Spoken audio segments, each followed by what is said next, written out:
Shalom, aujourd'hui nous allons parler de la joie. La joie est centrale dans l'expérience de la vie religieuse du juif et dans ce que le judaïsme a proposé à l'humanité dans son ensemble. En effet, s'il n'y a pas de joie, il n'y a pas de connaissance du Créateur. Il n'y a pas de plénitude humaine sans la joie.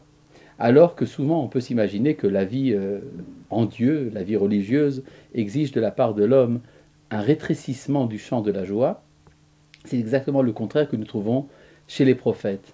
À tel point même qu'un de nos maîtres, Maïmonide, explique que la raison pour laquelle la prophétie a cessé de se manifester pendant le temps de l'exil, c'est parce que une des conditions fondamentales du prophète, c'est justement d'être dans la joie. Et on ne peut pas être dans la joie lorsque l'on est dominé par les méchants, par les ignorants. Et c'est donc cette tristesse qui s'est introduite dans notre être qui fait que l'Esprit divin nous a quittés. Servez Dieu dans la joie, venez à lui dans l'allégresse. Donc on voit ici la centralité de la joie dans le service de l'Éternel.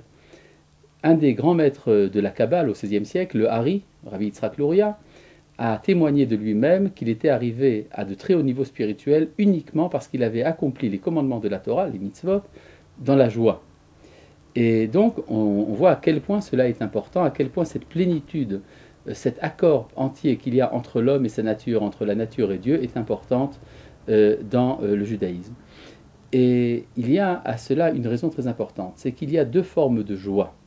Il y a la joie de la perfection, le fait d'être arrivé à son but, que l'on appelle en hébreu simcha, ou la joie tout court. Il y a une autre forme qu'on appelle sasson, c'est-à-dire le sentiment de joie que l'on ressent du fait que l'on s'approche de son but. C'est la joie du perfectionnement. Si on peut dire qu'il y a ici deux manières d'être parfait. La perfection en tant que finitude, et le perfectionnement en tant qu'infinitude.